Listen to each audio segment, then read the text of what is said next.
What's up guys, Neo here, and welcome back to another episode of Behind the Scenes. So today, before I get into it, I just want to talk briefly about a couple little things that I'd like to point out, So first off, of course, I haven't really done this and I probably should, but of course, this game is based on a concept that I derived off of Friday the 13th, and I made a standalone version of this. It's now available on my server, link in the description below. It's play.neogamesmc.net. You can play it with your friends, bring anyone you want. We have a friend system as well, so you can kind of go in as friends, play, have some fun.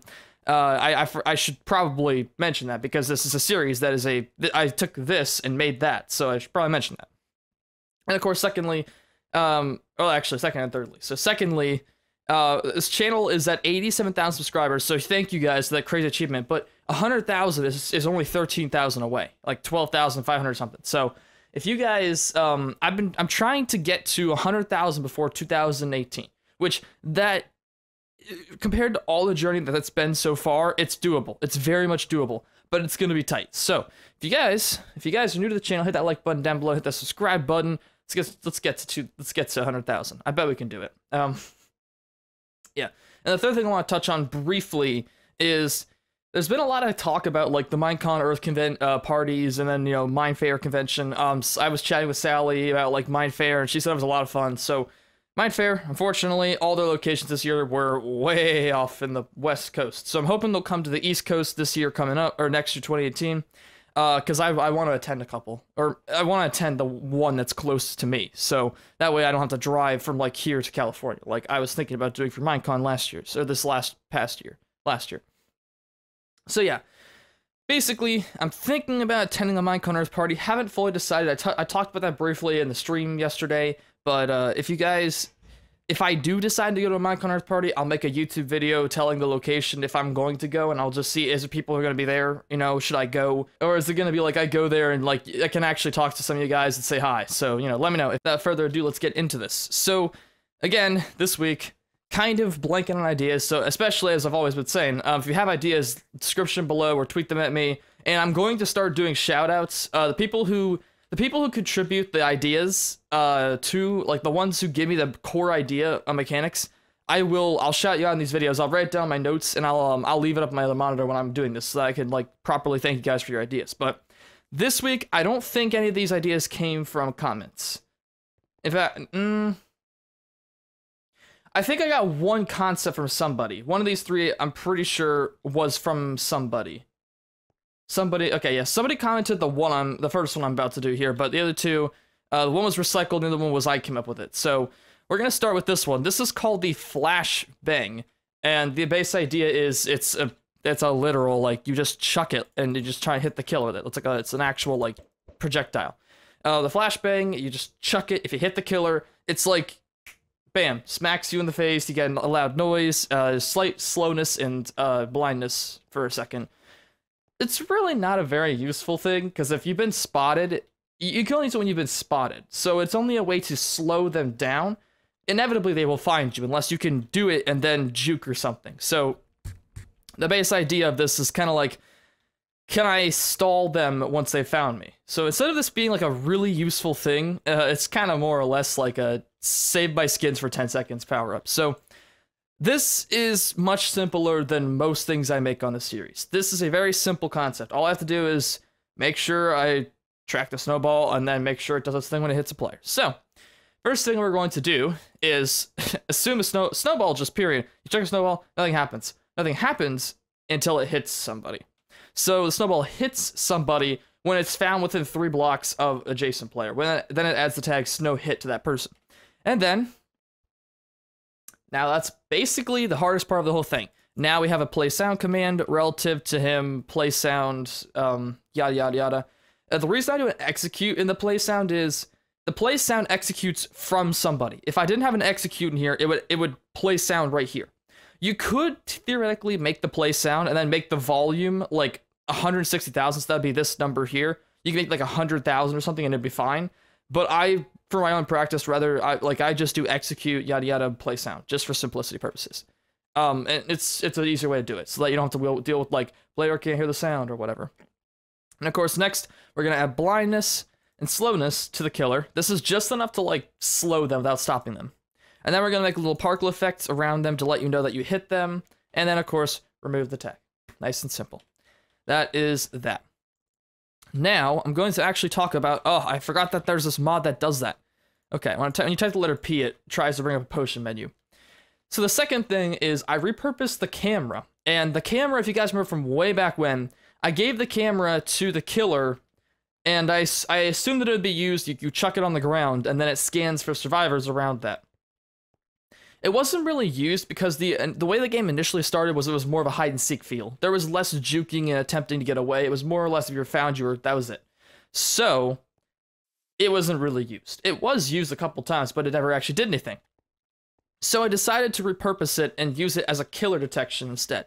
So the base concept is this creates a little camera, and the camera is designed to scan for the killer. And I was going to make notification or something that the camera found the killer.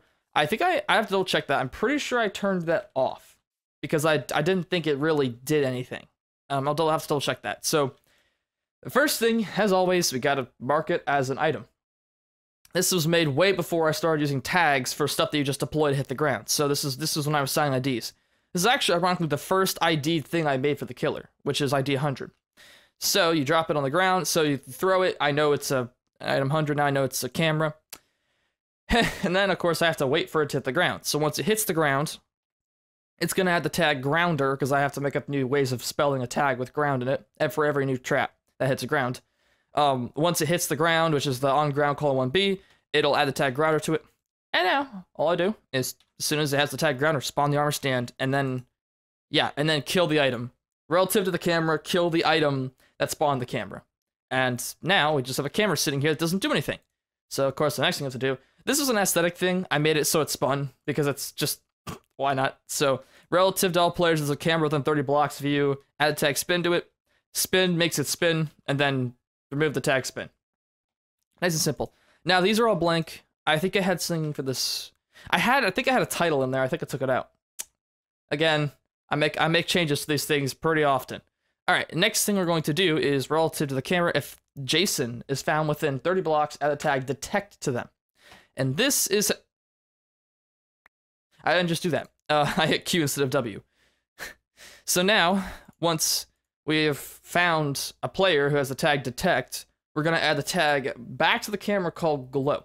So now I know, well, okay, this was designed initially assuming that we didn't know who, like, there's 3 survivors and 1 camera. So I had to figure out which survivor and which camera.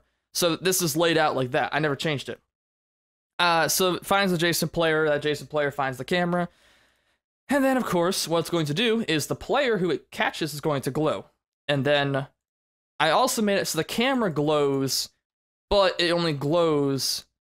Oh, no, sorry, I was derping, sorry. You can't do that like that, it's particle. I made it so the camera glows as well. So once a killer is spotted, the camera glows to show you...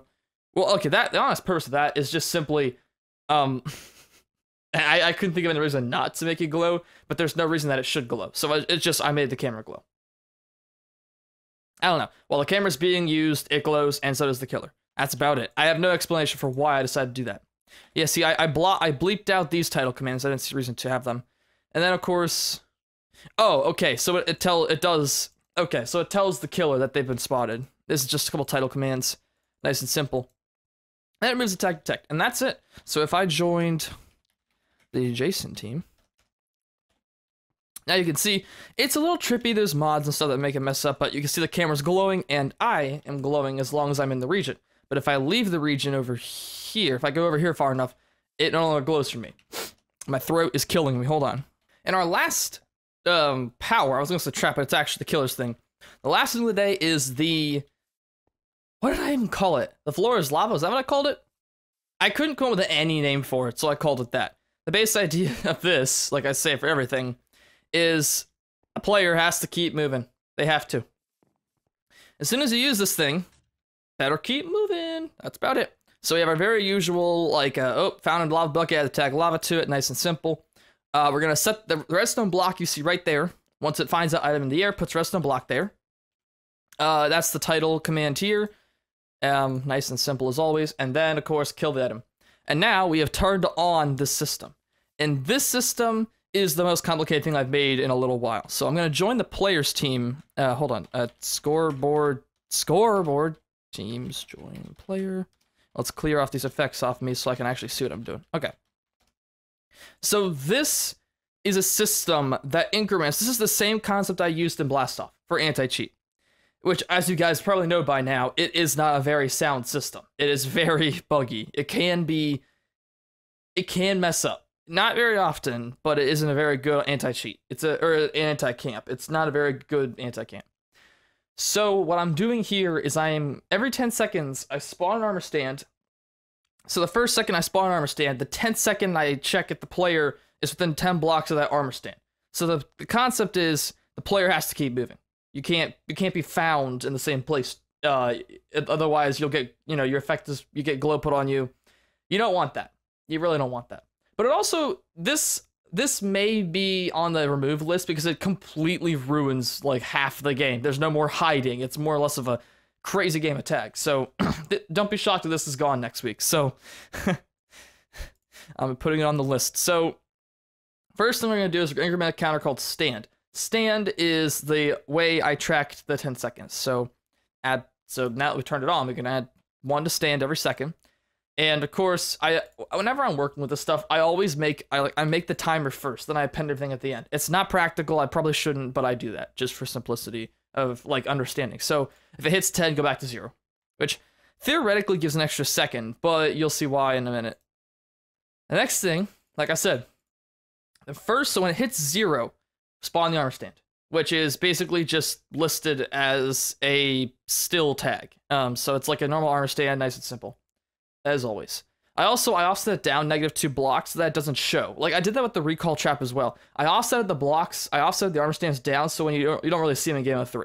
And then I upset the teleport command. So I brought the summon command down by 3 and then brought the teleport up by 3. That way you don't see them everywhere and it's not annoying. Okay. Now the next part, this is the part that is kind of weird. So I have to assign an ID to all live players, and there could be 3.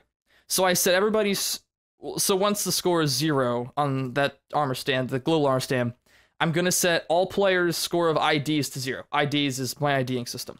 And then we're going to pick same exact thing relative to the 0. So when it first starts, it's going to, relative to all players, assign an ID. So now your ID score is 0. So it'll set one player to 1, another random player to 2, and next random player to 3. Or if there's only 2 players alive, it only set the first 2, etc. So it just does that. In fact, frankly, I could have just done... No, I had to do done random. But yeah, it'll set an ID of 1 to random player, an ID of 2 to random player, and an ID of 3. And if the third player's dead, 1 and 2 get assigned, and that's it. So, nice and simple. Again, not very expandable. And then, of course, what I'm going to do is I'm going to copy the score of the player who was just assigned that ID to your still armor stand. So I'll go through that slower because you guys keep asking for me to slow down the command. So, of course, we have our 0 second again, the first second I'm loading stuff. Relative to the player, we're going to copy your score to the entity that's then like one little, like the closest entity, the closest still. So now your ID is set and that ID is matching you. So now what we're going to do is at 9, which again, 10 is the reset and 10 is handled way up at the front, so I have to use 9. So at 9, we're going to add the tag final scan to all the still armor stands. And this is our way of saying time to see if there's anybody close by.